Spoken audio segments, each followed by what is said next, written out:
السلام علیکم دوستو، پیش خدمت ہے ایک نواب کی پر اسرار طلسماتی دنیا کی آپ بیتی ایپیسوڈ نمبر 107۔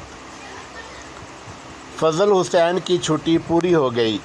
وہ مجھے آخری بار ملنے آیا۔ پہلے کی طرح اس نے سائرہ سے کہا کہ وہ دوسرے کمرے میں چلی جائے۔ آپ مجھے اپنے پاس کیوں نہیں بیٹھنے دیتے؟ سائرہ نے اس سے پوچھا۔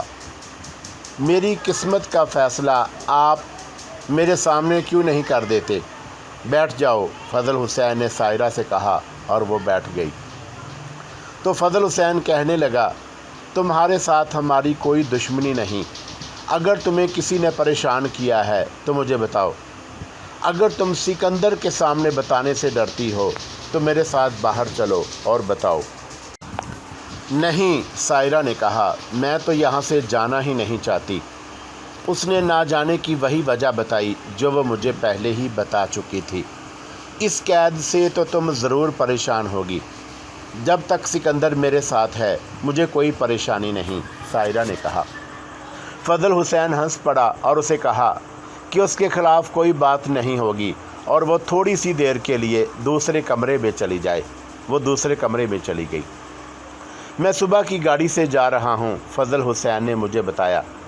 مجھے اتنی جلدی چھٹی نہیں مل سکے گی۔ ان تینوں ملزموں کو اڑا دینے کا کام تجمل اور منور کروائیں گے۔ بھائی جان، میں نے کہا، یہ کام ان کا نہیں۔ وہ انہیں اڑا تو دیں گے، لیکن مجھے ڈر ہے کہ اندھا دھند کوئی قدم اٹھا بیٹھے تو پھنس جائیں گے۔ انہیں یہ کہہ جائیں کہ مجھے بتائے بغیر کچھ نہ کریں۔ بہرحال آپ چلے جائیں، میں سنبھال لوں گا۔ ایسے کام سوچ سمجھ کر کیے جاتے ہیں۔ اگلی صبح پتہ چلا کہ فضل حسین چلا گیا ہے۔ تجمل اور منور اس کے ساتھ گئے تھے۔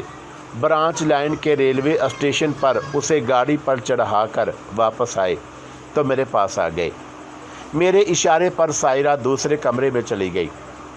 انہوں نے مجھے بتایا کہ فضل حسین انہیں بڑا پختہ فیصلہ دے گیا ہے کہ یہ تینوں ملزم بری ہو کر آئیں تو تینوں کو صاف کر دینا ہے۔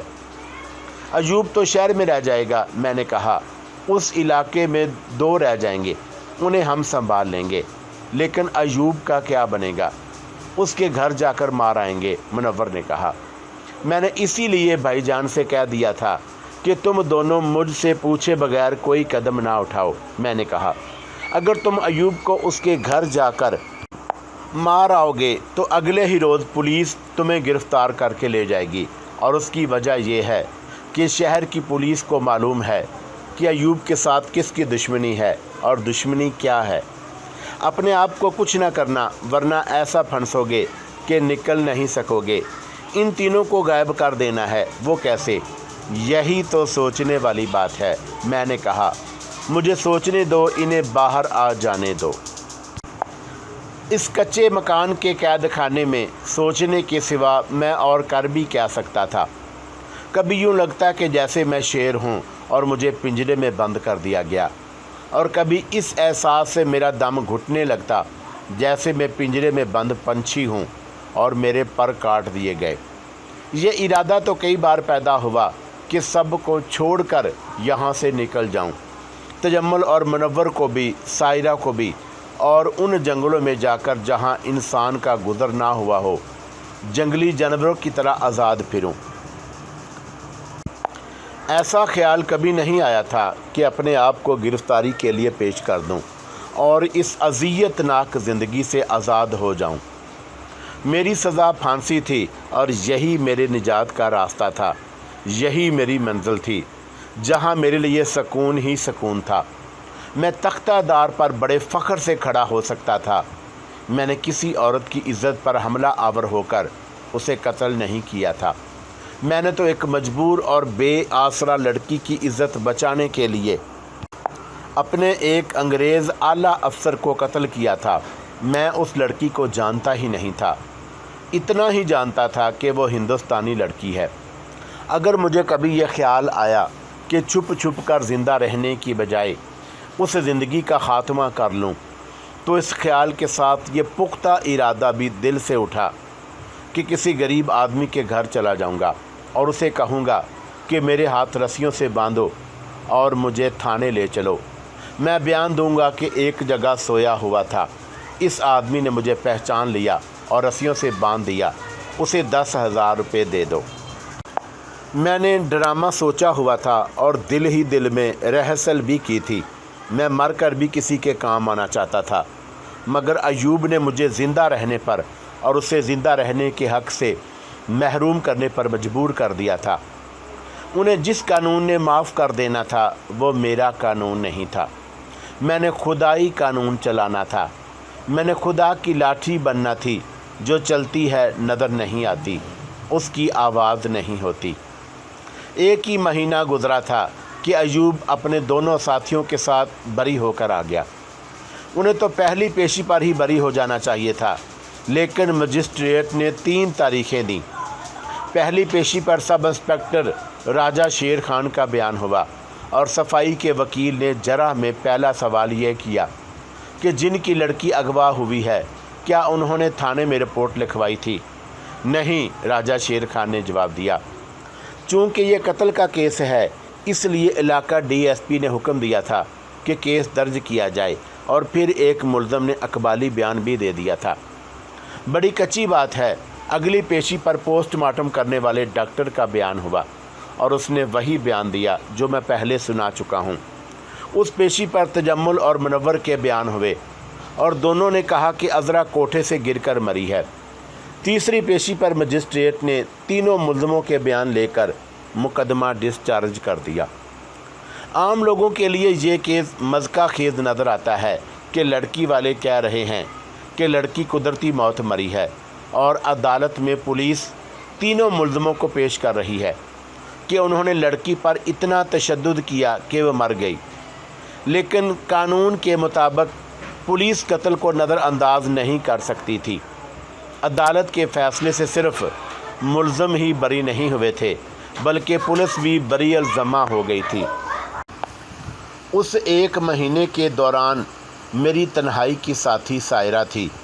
وہ مجھ سے میری مفرور زندگی کی کہانیاں سنتی رہتی تھی۔ وہ ایسے انمہاک سے سنتی جیسے بچہ جنوں پریوں کے دیس کی کہانیاں سنا کرتا ہے۔ حقیقت یہ ہے کہ میں خود سائرہ کے پاس بیٹھ کر بچہ بن جاتا تھا۔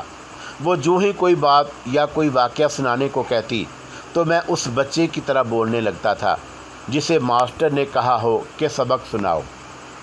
سکندر، ایک روز سائرہ نے مسکراتے ہوئے کہا، ایک بات پوچھوں؟ لیکن تم یہ بتاؤ گے نہیں، جھوٹ بولو گے؟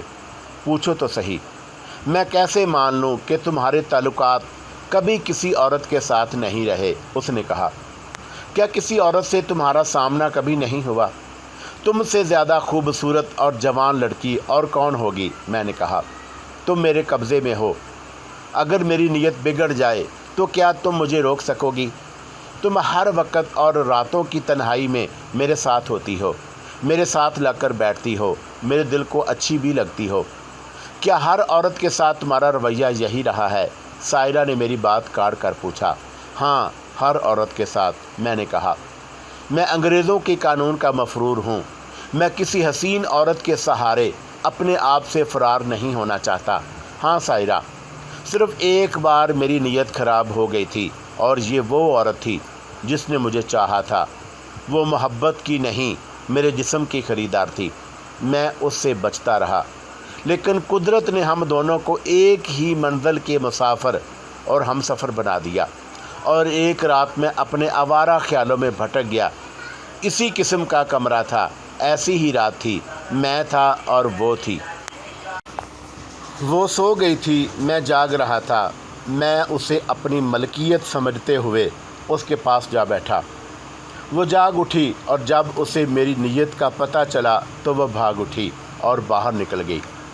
میں اس کے پیچھے دوڑا اور وہ دریا میں کود گئی۔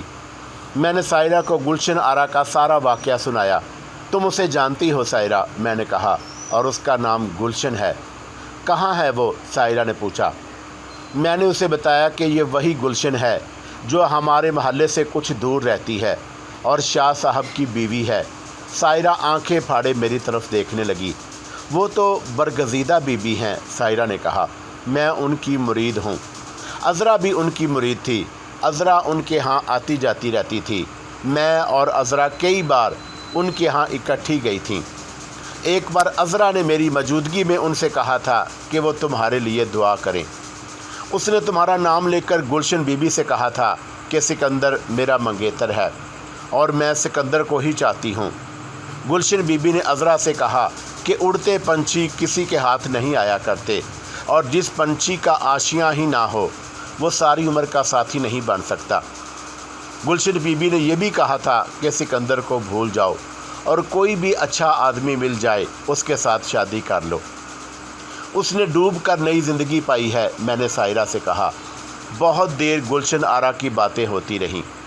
باتوں ہی باتوں میں ایک مہینہ گزر گیا اور مجھے اطلاع ملی کہ ایوب اپنے ساتھیوں کے ساتھ بری ہو گیا ہے، اور اس کے ساتھ ہی تجمل اور منور میرے پاس آ گئے۔ ہم جو کام کرنا چاہتے تھے اس میں مشکل یہ تھی کہ ایوب شہر میں تھا اور اس کے ساتھی اپنے گاؤں میں، انہیں غائب کرنا تھا، لیکن سب کو ایک ہی بار غائب کرنا ضروری تھا۔ تجمل اور منور میرے پیچھے پڑ گئے کہ یہ کام فوراً ہو جائے۔ میں ان کے غصے کو سمجھتا تھا، میں ان سے زیادہ غصے میں تھا، لیکن اتنے بڑے جرم کی پلاننگ بہت ضروری ہوتی ہے۔ ایک طرف میں انہیں ٹھنڈا کرتا تھا اور دوسری طرف میں سوچتا تھا کہ یہ کام کس طرح کیا جائے۔ کوئی محفوظ طریقہ دماغ میں نہیں آتا تھا۔ میں آج بھی یہی محسوس کرتا ہوں، خدا خود ہی سبب بنا دیتا ہے۔ میں بہت دنوں سے ایک پہنچ والے بزرگ کے متعلق باتیں سن رہا تھا۔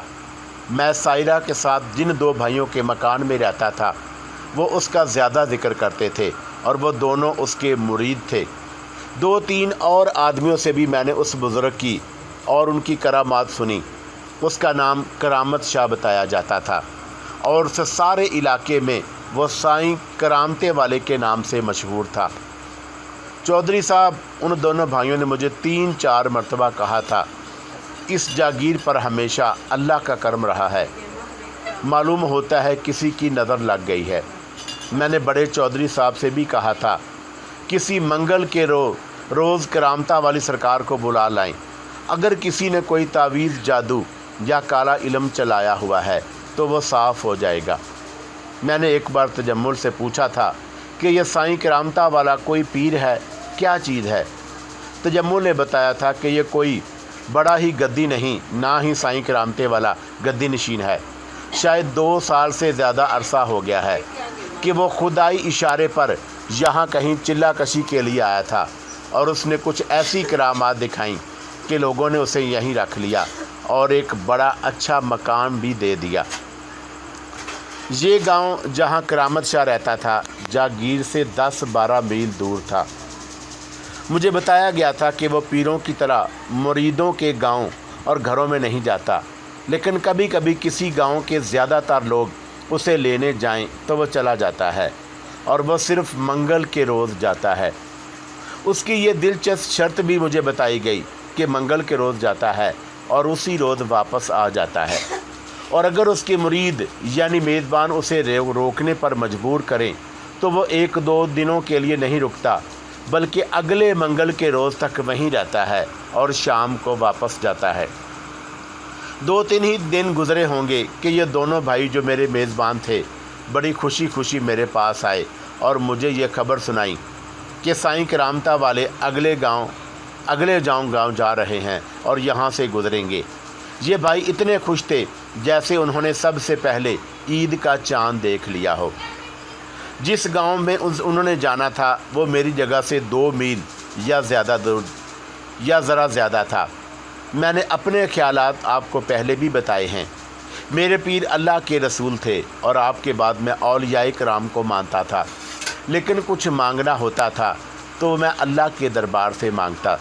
میں ان دونوں بھائیوں کی خوشی پر ہنس رہا تھا اور ان کے پیر گزرنے میں ابھی 2-3 دن باقی تھے۔ 2-3 دن گزر گئے اور ایک صبح ان دونوں بھائیوں نے دھلے ہوئے کپڑے پہن رکھے تھے۔ انہوں نے مجھے بتایا کہ آج سائیں کرامتا والے یہاں سے گزریں گے۔ چودھری صاحب، ایک بھائی نے کہا، آپ باہر تو نہیں آ سکتے، کباڑ ذرا سا کھول کر ان کی زیارت ضرور کرنا۔ ہم سرکار کو 1-2 منٹوں کے لیے تو روک سکتے ہیں،